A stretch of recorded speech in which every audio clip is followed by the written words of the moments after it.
안녕하세요. 오늘도 사연살롱을 찾아주셔서 감사합니다. 저는 아들 둘을 가진 엄마입니다.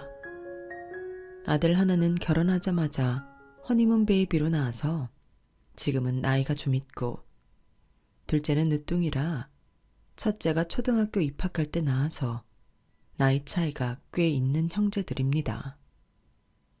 제가 왜 이 이야기부터 시작하냐 하면, 혹시나 제 사연을 보시는 분들 중 이제 막 자녀 계획을 갖고 계신 신혼부부나 예비 부부분들이 계신다면, 자녀 계획은 정말 가능하면 계획하에 형제 자매들끼리 나이 차이가 최대한 나지 않는 선에서 낳았으면 하는 마음에서예요. 보통은 연년생을 낳으면 부모가 너무 고생을 해서 어느 정도 차이를 두고 낳으라고들 하지만, 그래도 나이 차이가 너무 나는 것보단 연년생이 나을 것 같다는 생각이 들어서요. 우선은 많은 분들이 예상하실 수 있겠지만, 이제 아이를 좀 다 키웠다는 느낌이 들 때쯤 다시 갓난 아이를 키워야 한다는 게 정말 쉽지가 않답니다.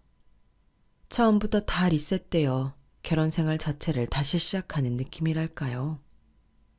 그리고 남편이 육아를 잘 도와준다면 모르겠지만, 운 나쁘게도 육아를 잘 도와주지 않는 남편을 만난다면 늦둥이를 낳았을 때 앞으로의 남편 행보가 충분히 예상되기에, 아직 닥치지도 않은 미래가 예측되어 심리적인 스트레스를 배로 받게 되기 때문이에요. 게다가 조금 힘든 시기에는 아무리 시간이 지나도 아이가 영 자라지 않는 것 같은 느낌까지 들기도 해요. 아무래도 첫째가 점점 나이 먹는 것에 비해 둘째가 계속 어리기 때문에 그런 거겠죠. 그걸 머리로는 다 알지만 은근히 체감상 느껴지는 게 크더라고요. 제 나이 또래 다른 엄마들이 자식들을 다 키우고 육아로부터 해방되어 비로소 자기 시간을 가지고 본인 인생에 투자하기 시작하는 시기에, 저는 여전히 자식에게 머물러 있다는 느낌을 받기도 해요. 물론 앞서 말한 모든 것들이 늦둥이 자식을 갖기로 결정한 제 책임이고, 늦둥이 아이를 갖는 것이 나쁜 점만 있는 것도 절대 아니에요. 둘째가 태어났을 땐 정말 집안에 천사를 내려준 기분이었고, 귀엽고 사랑스러운 둘째로 인해 온 가족이 행복했으니까요. 첫째가 태어났을 때도 행복했지만, 늦둥이로 자식을 가진 건 정말 특별한 기분이었어요. 자식 낳아본 분들은 다들 공감하시겠지만, 첫째를 낳아 키우다 보면 아이가 너무 예쁘고 사랑스러워서 몇 년 안 되어 둘째 생각이 간절해지잖아요. 그 시간들을 어찌어찌 넘기고 첫째가 7살쯤 되었을 때는 이제 제 인생의 자식은 첫째 하나뿐이라고 마음을 굳혔을 시절이죠.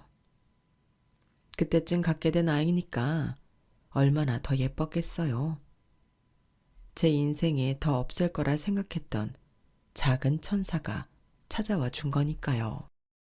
그렇게 제 인생에 늦둥이 아들이 찾아오고 웃는 일들이 더 많아지긴 했지만, 힘들어진 것도 사실이었어요. 힘들었다는 게 아이 때문은 아니고 남편 때문이었어요. 사실 둘째를 갖기 전 남편과는 결혼 7년 차였을 때라 그런지 달콤하기만 했던 신혼 초와는 다르게 예전처럼 뜨겁지 않은 마음은 물론이고, 결혼 전에 몰랐던 서로의 단점을 뼈저리게 느꼈을 뿐더러 이런저런 현실에 부딪혀 싸울 일이 많이 생기다 보니 자잘하게 감정 상할 일이 많아 사이가 소원해졌을 때였어요. 그때 저는 저대로 일과 육아를 병행하랴 정신이 없었는데, 그러다 보니 남편과 싸웠어도 연애 때처럼 마음의 응어리가 풀릴 때까지 서로를 살펴주고 달래줄 여유가 없었어요. 그렇게 화해할 시간이 없는 채로 자잘한 싸움을 반복하다 보니 점점 서로에게 소홀해졌죠. 조금 낯뜨거운 이야기긴 하지만 그때쯤부터 부부관계도 확연히 줄어들었어요. 가뜩이 난 사이도 소원해졌는데 부부만의 시간도 줄어들다 보니 남편의 불만은 점점 심해졌던 것 같아요. 제게 서운함을 표현하는 일이 늘었지만 당시 저는 각박한 현실에 치여 남편을 신경 쓸 겨를이 없었어요. 그게 늘 마음에 걸렸지만 저도 사람인지라 피로하다 보니 당장 눈앞에 해결해야 할 일들을 해결하고 나면 제 심신의 안정을 되찾는데 에너지를 다 쓰게 됐어요. 그러던 어느 날 제가 지쳐있는 걸 알고 계신 친정 부모님이 첫째를 저희 결혼 기념일날 이틀 정도 맡아주시기로 했어요. 아이가 눈에 밟혔지만 스스로도 휴식이 필요하다고 생각해 아이를 맡기고 남편과 국내로 1박 2일 여행을 갔죠. 그때가 더 늦기 전에 남편과 관계를 회복해야겠다고 생각했던 때였던 것 같아요. 여보, 내가 그동안 너무 당신한테 신경을 못 써줬던 것 같아. 미안해. 평소에는 말할 기회가 없어서. 괜찮아. 당신도 나도 치열하게 살고 있는 걸 누구보다도 서로가 잘 아니까. 그래도 이제는 좀 여유를 가지고 살자. 이렇게까지 쫓기듯 살 필요는 없잖아. 그렇긴 하지. 그래도 이렇게 오랜만에 둘이서 여행 오니까 연애 때 같고 좋네. 그러게, 진짜 연애 때 생각난다. 그땐 참 좋았는데. 좀 바쁘긴 해도 지금도 좋아. 우리 하성이 너무 이쁘잖아. 우리 아들, 내가 살아가는 이유야. 아이, 진짜. 당신은 여기까지 와서도 아들 타령이야. 오늘은 좀 우리 둘 관계에 집중을 좀 하자고. 자꾸 이러니까 내가 서운한 거 아니야. 아들 본다고 맨날 남편은 방치만 하고. 내가 언제 방치를 했다고 그래. 옛날엔 퇴근하고 들어오면 꼭 안아주고 아침도 챙겨 먹으라고 간단히 차려주고 하더니 애 태어난 후로는 아침은커녕 퇴근하고 들어와도 아는 척도 안 하잖아. 아는 척을 안 하긴 다 인사 꼬박꼬박 하는데 말로만 인사하면 뭐하냐고. 눈은 아들한테 꽂혀서 현관적으로 쳐다보는 신용도 안 하는데. 여행지에 도착해서 관계를 풀어보고자 나온 옛날 연애 이야기는 어느새 저에게 서운했던 일을 이야기하는 자리로 탈바꿈 되었어요. 오랜만에 휴식을 가지러 온 여행에서까지 그런 이야기를 하고 싶진 않았지만 남편도 남편대로 힘든 점이 있었을 테니 최대한 남편의 입장에서 남편 이야기도 들어주려고 노력을 했죠. 솔직히 서운한 걸로만 치면 저도 만만치 않았어요. 저도 사회생활을 안 하는 처지가 아니었는데 남편은 본인이 야근이 잦다는 이유로 계속 저에게 챙김받길 원했으니까요. 게다가 툭하면 저에게 일을 그만두고 가족에게 집중해주면 안 되냐고 요구하기까지 했어요.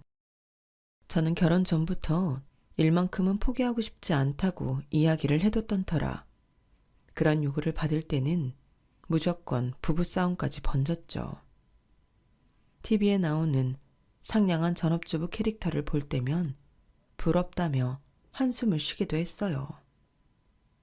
저도 그럴 때마다 속이 부글부글 끓는 걸 하나하나 짚고 넘어가기 힘들어서 참아왔던 시간이 꽤 길었어요. 서운한 얘기로 회포를 풀자면 빠질 수 없었지만 몇 년간 남편과 싸워본 결과 해결될 기미는 보이지 않고 같은 이야기만 뱅뱅 겉도는 느낌이라 별로 이야기하고 싶은 마음이 들지 않았어요. 이건 제 잘못일 수도 있지만 그날도 그런 이유로 피로감을 느껴 남편의 기분을 달래주고 다시 행복한 일정을 보내는데 집중을 하고 싶었던 것 같아요. 미안해. 나도 요새 체력이 부쩍 더 안 좋아져서 그렇게 일일이 챙기기가 힘들어서 그래. 내가 최대한 노력해볼게. 진짜? 당신 맨날 말로만 그러고 집에 가면 또 애만 붙잡고 있을 거지? 아니라니까 그러네. 당신 자기 아들한테 질투라도 하는 거야? 그게 아니라 우리가 요즘 부부 같지가 않잖아. 그냥 애 같이 키우는 동거인 같아. 대화도 너무 무미건조하고 우리끼리 시간도 너무 없고. 그래서 이렇게 결혼 기념일 여행도 왔잖아. 남편이 하는 말을 가볍게 넘기려 했지만 그날은 넘겨지지 않았어요. 남편은 그날따라 저희의 관계를 자꾸 확인하고 싶어 하는 느낌을 줬고, 저는 결국 못 이긴 척 받아주게 됐죠.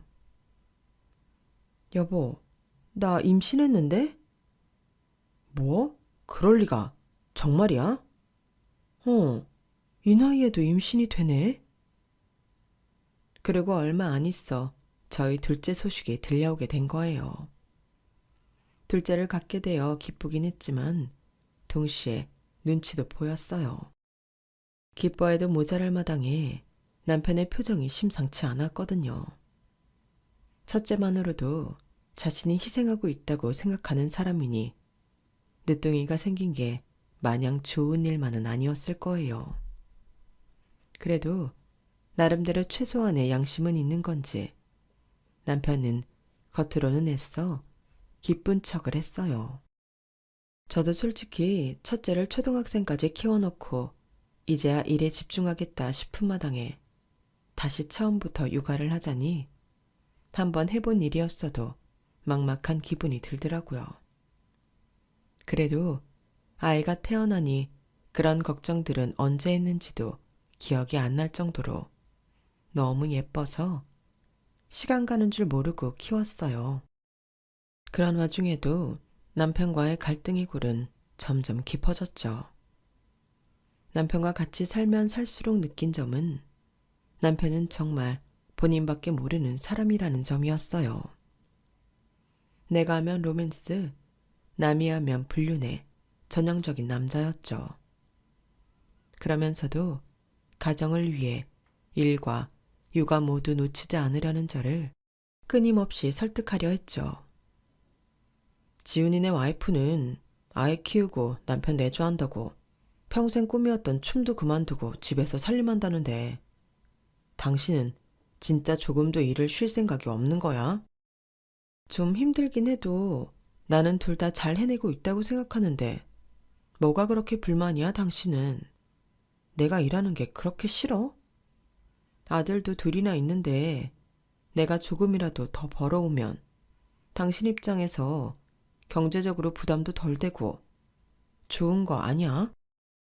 아니, 나는 나한테만 경제권이 있어도 된다고 생각하는데 둘 다 있으니까 오히려 애매한 느낌이야. 이래서는 누가 가장인지도 모르겠고 애는 애대로 남의 손에 크니까 영 찜찜하고 애들은 자기 엄마 밑에서 크는 게 정서적으로 제일 좋다는데 나중에 무슨 문제라도 생길까봐 걱정도 되고. 급기야는 저희 애들이 남의 손에 큰다는 헛소리까지 짓거리더라고요. 남편이 하도 시댁에서는 절대로 애를 봐줄 수 없다고 못 박아서 제 육아휴직이 끝나고 나서는 저희 친정 부모님이 쭉 아이들을 봐주고 있었거든요. 제가 잠깐 한숨 돌리려 외출을 할 때도 남편이 아이들을 봐준 적보다 저희 부모님이 봐준 적이 훨씬 더 많았어요. 그런 사람이 이제 와서 아이들을 신경 쓰는 척, 정서적 교감을 걱정하는 척 하고 있으니 얼마나 기가 막혔겠어요. 이제 하다 안 되니 정말 말도 안 되는 소리를 짓거리는 것 같아 기가 차더라고요. 남의 손이라니 우리 부모님이 애들한테 남이야? 할머니 할아버지한테 키우는 거면 거의 부모가 키우는 거나 다름없지. 어떻게 남이라는 표현을 쓸 수가 있어? 당신은 죽어도 일 그만둘 생각 없으면서 어떻게 나한테는 일 포기하라는 말을 그렇게 쉽게 해? 막말로 당신은 애들을 위해서 하는 게 뭔데? 시댁에서는 한 번이라도 애들 맡아준 적 있어? 도대체 애는 나랑 우리 부모님이 다 키우는 것 같은데 당신은 무슨 불만이 그렇게 많아? 내가 기어이 일 그만두고 당신 뒤치다거리나 해줘야 속이 시원하겠어? 아니, 그런 뜻이 아니잖아. 당신은 무슨 말을 그렇게 극단적으로 해? 그냥 남자로서, 가장으로서 내조해주는 와이프가 부러울 수 있는 거 아니야? 그리고 아무리 할아버지 할머니가 봐주신다고 해도 자기 엄마 밑에서 크는 것만 하겠냐고. 다른 애들은 다 자기 엄마가 학교나 학원 같은 거 데리러 오고 데려다 주고 할 텐데 우리 애들이 괜히 그런 데서 기죽을까봐 그러지. 그러는 당신이나 애들 좀 픽업해와봐. 난 적어도 주말에 시간 있을 땐 애들 픽업해줘. 당신은 주말에도 피곤하다고 내내 낮잠만 자면서 나한테 그런 말할 자격이나 있어? 그런다고 집안일을 한번 하기를 하나. 솔직히 당신이나 나나 월급은 얼마 차이 나지도 않는데 왜 육아니 집안일이니 그런 건 다 나한테 떠넘기는데? 앞으로 당신이 좀 해. 난 당신 와이프지. 당신 엄마가 아니야. 보자 하니까 아주 자기가 이 집 큰아들인 줄 알아. 애들 보기도 벅찬데 자기한테 신경 안 쓴다고 징징거리긴 하고. 애들 보기 부끄럽지도 않니? 우리 아들들이 너 보고 이런 남자로 자랄까봐 겁난다. 겁나. 뭐? 당신 말 다 했어? 내가 못할 말한 것도 아닌데 당신한테 이런 소리 들어야 해? 지금 당신이 월급 금액 가지고 얼마 차이가 나니 많이 운운하는 것부터가 지금 집안의 체계가 망가지는 일은 맞잖아. 당신이 말없이 조용히 일하고 살림하면 내가 그만두라고 하겠어? 당신은 꼭 이런 때 돈 버는 거에 대한 자부심이 있는지 내 자존심을 상하게 하잖아.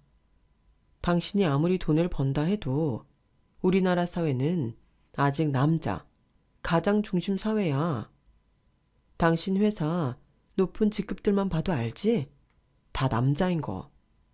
당신도 육아휴직 꼬박꼬박 쓴다고 진급도 몇 번 밀려 봐놓고도 그런 소리가 나와?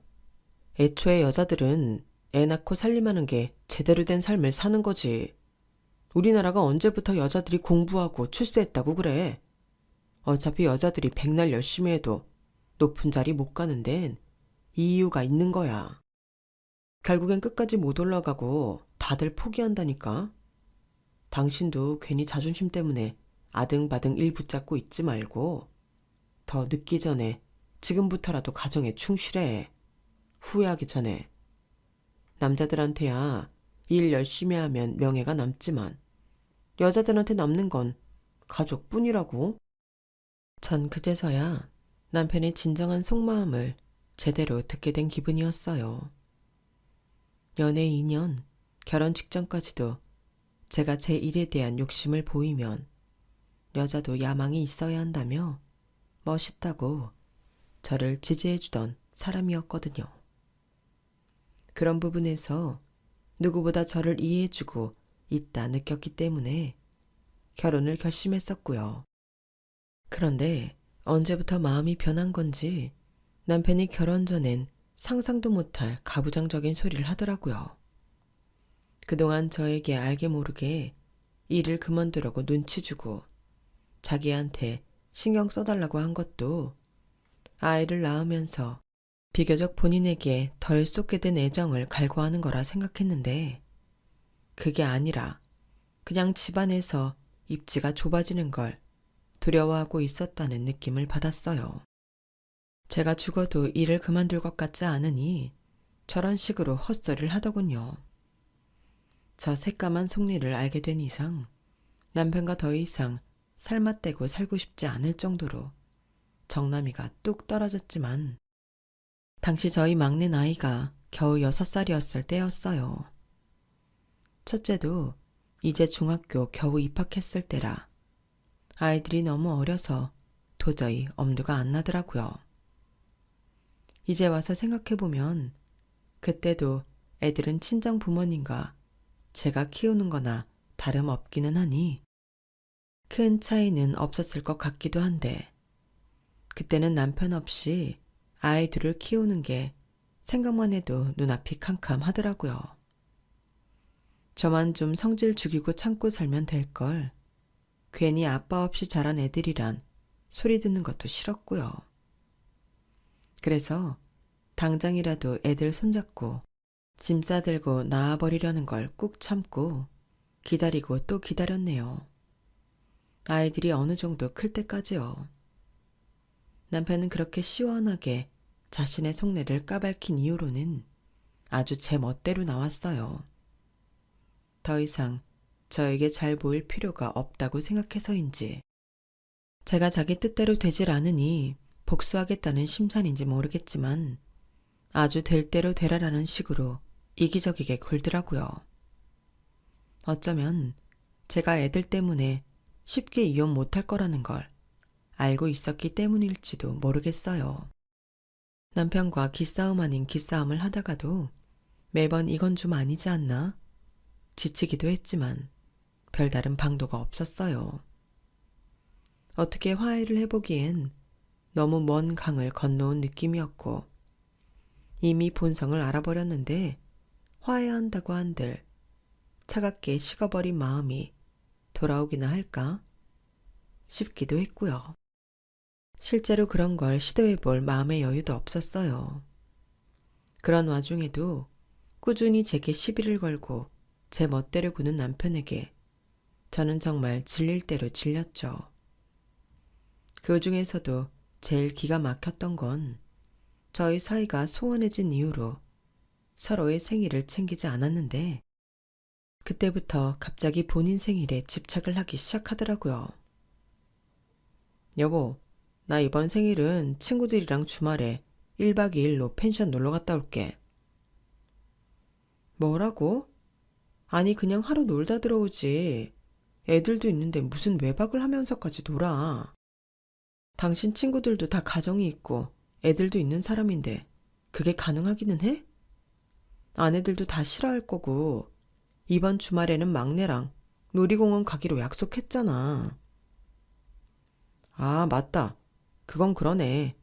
그건 내가 애한테 말해서 잘 해결할게. 친구들은 당연히 다 허락받았으니까 약속 잡았지. 설마 내가 생일 주인공인데 당신이 안 된다고 할 건 아니지? 아니, 애랑 한 약속보다 당신 생일 파티가 더 중요해? 당신이 무슨 애야? 당신이 가볍게 내뱉은 한마디 때문에 막내가 이번 주말만 얼마나 손꼽아 기다렸는데 어떻게 그럴 수가 있어? 애건 어른이건 그런 말이 여기서 왜 나와? 생일은 누구든 축하받아야 할 날 아니야? 그날 하루만큼은 나도 애 아빠라는 굴레에서 벗어나서 온전히 내 자신을 축하받아야 하는 거 아니냐고. 그리고 결혼하고 나서 내가 친구들이랑 이렇게 노는 거 본 적이나 있어? 맨날 일집 일집. 나도 답답해. 숨 쉴 틈이 있어야 할 거 아니야? 내가 허구한 날 외박하겠다는 것도 아니고 생일에 외박 좀 하자는 게 그렇게 싫어? 아니, 다른 사람들도 다 가정이 있는데 유부남이 누가 그렇게 친구들이랑 논다고 외박을 해. 참나. 그래 뭐 다른 애들이야 그렇다 치자. 당신이랑 나랑 뭔데? 내가 그날 집에 있으면 뭐 당신이 내 생일 챙겨놔 줄 거야? 솔직히 인정할 건 인정하자. 우리 사이 서로 어색해진 지도 오랜데 애들 때문에 못 헤어지고 사는 거잖아. 그럼 난 1년에 딱 한 번 있는 생일에 축하해주겠다는 친구들 마다하고 집에서 아내한테 싸늘한 눈초리로 축하 한 번 제대로 못 받고 아들 놀아주겠다고 놀이공원 따라가서 하루 종일 고생만 하라고? 평소에 주말에 내가 애들을 안 보는 것도 아니고 꼭 내 생일까지 나한테 육아를 맡겨야 속이 시원하겠어? 하, 당신은 무슨 생일 파티 못해서 마음의 병이라도 얻었어? 그러는 당신은 내 생일에 대체 뭘 해줬다고 이러는 건데? 지난번 싸운 이후로 생일 관련해서 그냥 넘어가는 건 쌍방 아니야? 그것도 내 생일이 먼저였어. 당신이 당신 기분 상한다고 내 생일 안 챙기기 시작해서 나도 딱히 챙길 필요 없겠구나 느꼈던 게 이렇게 된 거라고. 그게 그렇게 불만이고 서운했으면 앞으로 그러지 말자고 하면 될 거를 꼭 이렇게 말도 안 되는 생트집을 잡아야 돼? 우리 싸움에 애들은 피해주지 말자고 내가 늘 말했지. 아빠라는 사람이 아들한테 한 약속보다 본인 생일이 더 중요해서 친구들이랑 외박까지 하면서 술을 마셔야겠냐고. 아, 그놈의 아빠. 막말로 막내가 우리 자녀 계획에 있었어? 원래 우리 첫째만 키울 생각이었잖아. 낳을 거면 진작에 낳았어야 하는 거. 원할 땐 죽어도 임신 안 되더니 갑자기 뒤늦게 임신이 돼선 사람 고생시키고 있는 건 당신 아냐? 그럼 나한테 최소한 미안한 마음은 있어야지. 어떻게 사람을 더 올감해? 뭐라고? 임신은 뭐 나 혼자 있다가 한 거야? 왜 내 책임으로 떠미는데? 애초에 당신이랑 그날 그러고 싶지도 않았는데 당신 징징대는 거 받아주느라 어쩔 수 없었어. 그래도 난 당신 원망 한 번 안 했는데 그게 할 소리야? 그래서 우리 막내 태어나게 한 거 후회해? 그래, 후회해.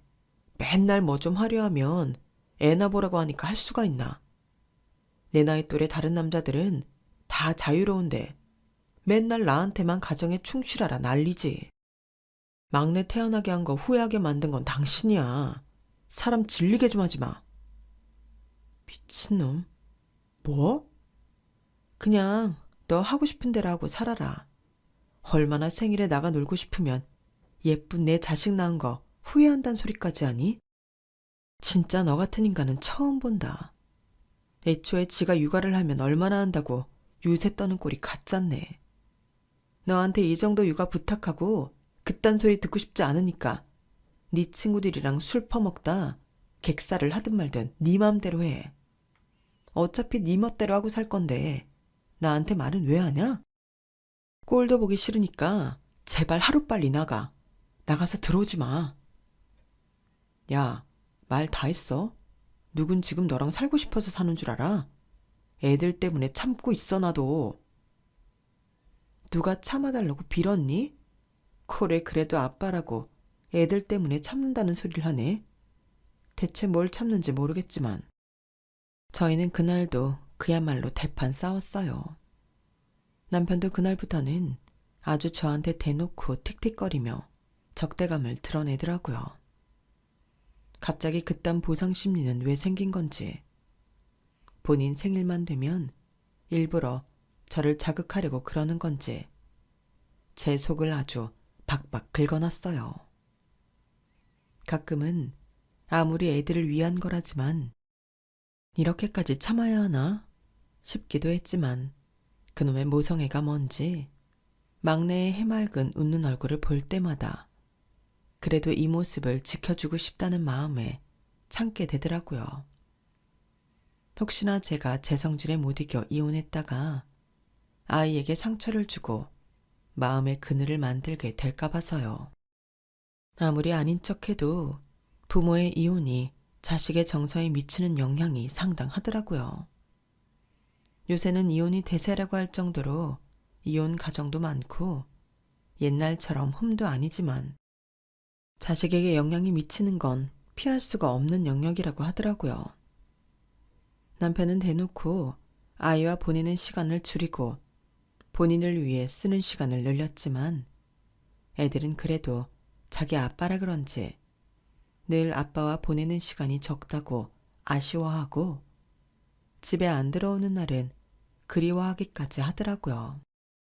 그런 모습을 보니 더더욱 남편과 이혼하기가 힘들었어요. 그렇게 남편이 제멋대로 구는 걸 터치 안 하고 살다 보니 저도 나중엔 적응이 됐는지 남편이 무슨 짓을 하고 다니든 신경이 별로 안 쓰이는 지경까지 왔어요. 여보, 나 이번 주말엔 애들이랑 골프 좀 치다 오려고. 마음대로 해. 당신이 내 말 듣니? 아, 왜 말을 그렇게 해 또. 왜긴 왜야. 우리가 부부이긴 하니?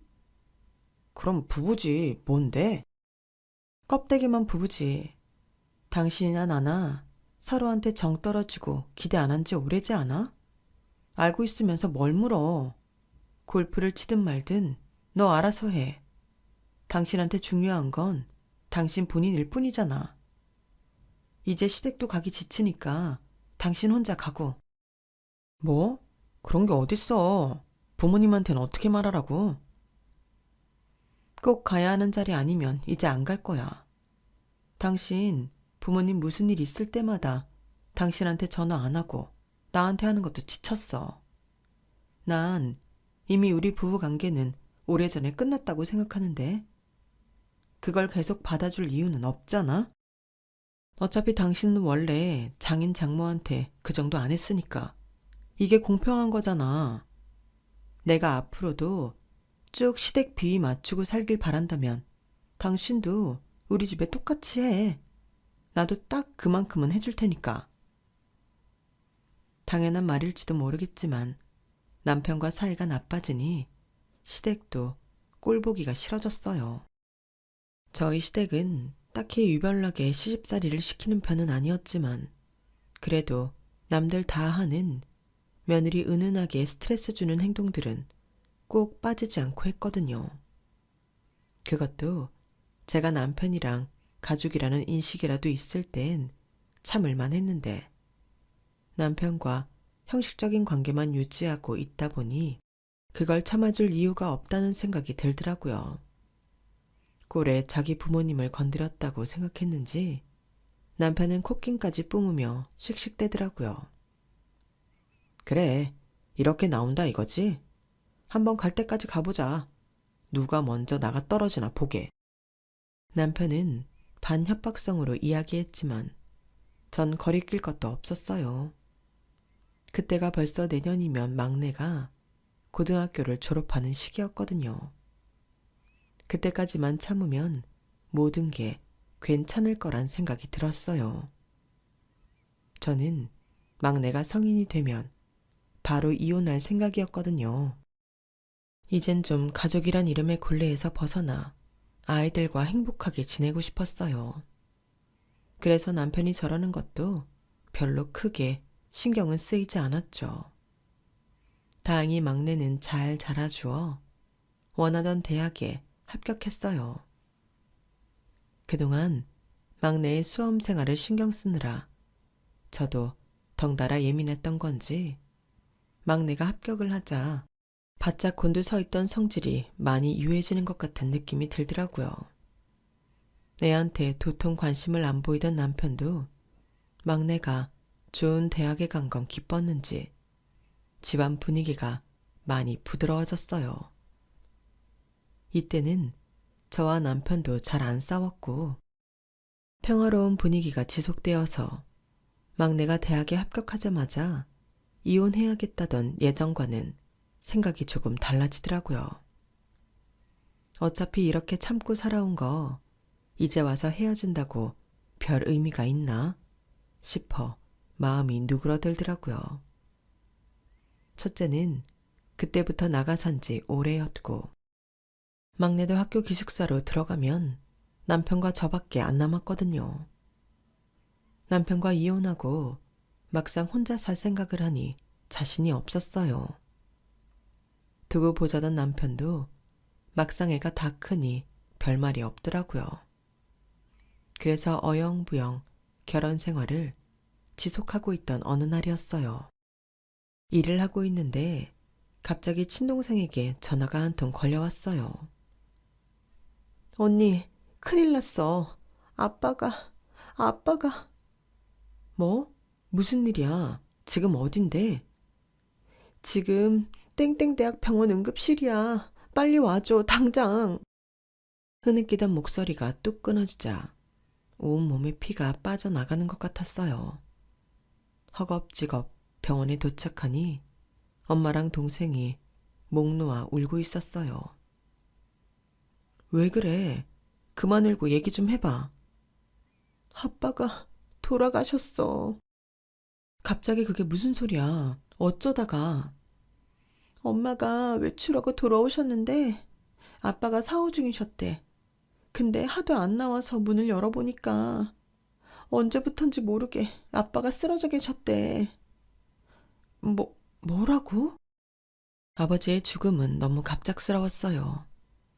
샤워하다 쓰러지시면서 머리를 부딪혀서 돌아가셨다는데 이 모든 게 거짓말 같아 믿기지가 않았어요.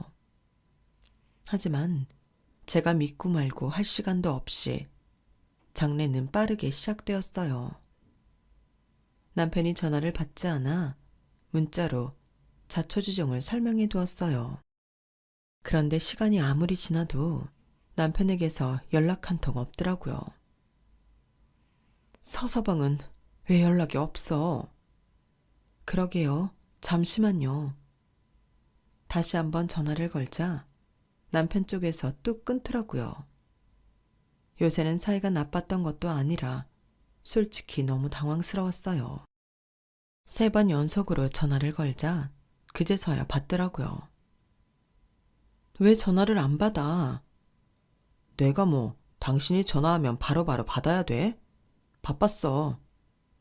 문자는 봤어? 봤어. 봤다고? 근데 그런 말이 나와? 봤는데 어떡하라고. 너희 아버지 돌아가신 건 유감인데 나 지금 못 가. 중요한 회의 있어. 아니, 우리 아빠가 돌아가셨다니까? 당신 장인어른이라고.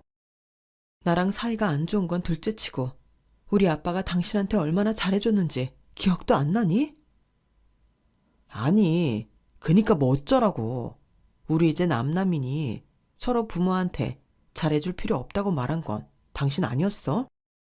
이제 와서 내가 필요해지니까 말 바꾸는 거야? 이건 너무 이기적인 거지. 뭐라고? 무슨 말을 그렇게 해? 난 적어도 시부모님 돌아가셨을 땐 그럴 생각 없었어. 장인어른이 아니라 알던 어른이 돌아가셔도 이렇게는 안 하겠다. 어떻게 이럴 수가 있어? 그거야. 아직 우리 부모님이 안 돌아가셨으니 하는 얘기겠지.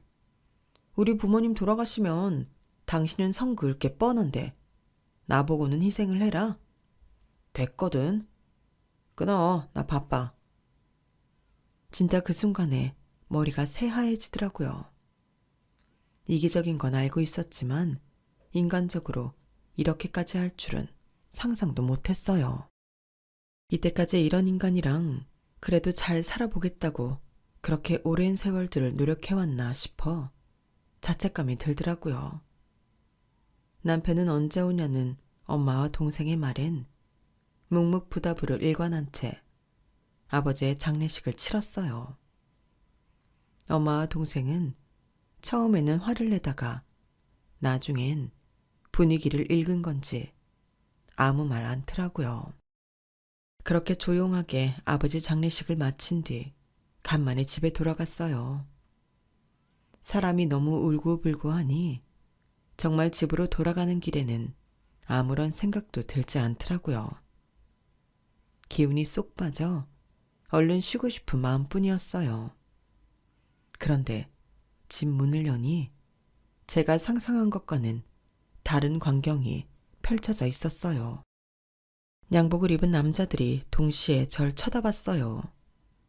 거실에 긴 상들이 펼쳐져 있고 술병들이 바닥에 나뒹굴고 있었어요. 그 모습이 도저히 사람을 하루 이틀 부른 게 아닌 것 같은 꼴이더라고요. 술 냄새가 진동을 하는데 기운이 없는 와중에도 혈압이 치솟더라고요. 당신 지금 이게 뭐 하는 짓이야? 여보 왔어? 뭐 하는 거긴? 나 오늘 생일이잖아. 설마 까먹은 거 아니지? 뭐? 이거 봐. 내 마누라는 기억도 못할 거라 했지. 이 사람이 이래. 이러니 내가 안 외로울 수가 있나? 넌 지금 그게 장례 치르고 온 사람한테 할 말이니? 장례를 치른 건 당신 사정이고. 안 그래도 당신 언제 오나 친구들이랑 한참 기다렸다. 내가 당신 얘기했더니 얘들이 다 이혼하래. 그래서 내가 미리 작성을 좀 해놨거든. 술 냄새 풍기며 다가온 남편은 저에게 서류 봉투를 내밀더라고요. 안에 든 걸 열어보니 이혼 서류였어요. 본인 칸을 다 작성해 놓고 저를 기다리고 있더라고요. 기가 막혀서 말이 안 나왔죠. 남편 친구들은 당황했는지 일어나 남편을 말리기 시작했어요. 야야, 우린 농담이었지. 진정해. 형수님, 저희 그런 뜻 아니었습니다. 오해 마세요. 야, 오해는 무슨 오해. 생일상도 안 차려주는 와이프랑 왜 사냐고 한 건 너잖아. 아우, 이 사람이 참. 술 먹고 농담도 못하나. 누가 진짜 이혼하래. 집안은 개판이고 술 먹고 언성 높아진 사람들 사이에서 남편을 꼴도 보기 싫더라고요. 그래서 묵묵히 봉투를 열어 제 칸을 다 작성했어요. 그러자 주변이 쥐죽은 듯 조용해지더라고요. 됐지? 그렇게 원하는 이혼 해줄게. 나도 더 이상 당신이랑 살 생각 없었는데. 잘 됐네. 다 작성했으니까 이 지긋지긋한 인연도 이제 끝내자. 그래, 내 생일 최고의 선물이다. 어? 당신이 준 생일 선물 중에 최고야, 최고. 안방에 들어가서 짐을 챙기는데 갑자기 초인종 소리가 들렸어요. 그래도 저희 집이니 제 손님일 수도 있겠다 싶어 문을 열었는데 아버지 생전에 가끔 교류하시던 변호사님이 서 계시더라고요. 어머, 변호사님, 무슨 일이세요? 아, 계속 연락을 드렸는데 안 받으셔서 찾아왔습니다. 아버지께서 유산을 남기셔서요. 아, 네, 여긴 시끄러우니까 안쪽으로 들어오세요. 제가 변호사분과 이야기를 나누려고 방으로 들어오자 남편이 따라 들어왔어요. 변호사님도 남편 얼굴을 알고 있어서 별다른 제지는 하지 않았어요. 변호사님이 공개한 저희 아버지 유산은 생각보다 많더라고요. 엄마께 가는 유산 외에 제 몫으로 떨어진 것만 해도 아파트 2채에 오피스텔 1채였어요. 둘 다 서울 중심지에 있어 가격이 꽤 나가는 것들이었죠. 월세만 받아먹고 살아도 충분할 정도로요. 저도 입이 떡 벌어졌는데 남편은 어땠겠어요? 남편 표정에서 심상치 않음을 느껴서 저는 재빨리 서류 봉투를 변호사님께 넘겼어요. 변호사님, 이것 좀 맡아주세요. 제가 내일 사무실에 찾으러 갈게요. 남편은 어디 나갔는지 그건 못 본 것 같았어요. 변호사가 나가자 아니나 다를까 남편이 제게 엉겨붙더라고요. 마누라, 사랑하는 우리 마누라. 아까 말한 건 다 농담인 거 알지? 내 선물은 당신이야. 농담? 서류도 작성 다 해서 넘긴 인간이 농담? 웃기고 자빠졌네. 아, 왜 그래 또. 우리 싸우는 거 하루 이틀도 아닌데 이제 적응할 때도 됐잖아. 이러다 또 화해하고 같이 사는 거지 뭐. 화해도 노력이야. 알아? 난 당신이랑 이제 노력하며 살 마음 없어. 이거 왜 이래? 장인어른 장례식도 쌩깐인가니 장인어른 유산은 받고 싶니? 태도 싹 바뀌는 거 보니 이게 인간이 맞나 싶은 의구심이 든다. 네가 양심이라는 게 있긴 해? 일부러 목소리를 크게 높여 말하자 남편 친구들이 쑥은대기 시작했어요. 야, 너 장인어른 장례식을 안 갔어? 형수님이 다녀온 장례식장이 장인어른 장례였어? 야, 네가 인간 새끼냐? 형수님이 왜 이혼하려는지 알겠다. 아무리 그래도 그렇지 마. 이것들이. 야, 니네가 내 친구 맞아? 오늘 내 생일이야. 그리고 이 사람이랑 나랑 돌아선 지도 오래됐어. 시댁에 코빼기도 안 비친다고. 근데 내가 내 생일에 재수 온 붓게 연 다 끄는 장인어른 장례식장을 가야겠냐? 이제 완전 남이라니까, 남. 그냥 동네 어르신 돌아가신 거라고. 말이 되냐, 인간아? 아휴, 저희는 이만 가볼게요. 실례 많았습니다. 남편 친구들도 상황을 파악했는지 본인들이 먹은 걸 서둘러 치우기 시작했어요. 눈치가 보였는지 빠르게 거실을 치운 뒤 자기들끼리 돈을 모으더니 늦었지만 조의를 표한다며 주고 가더라고요.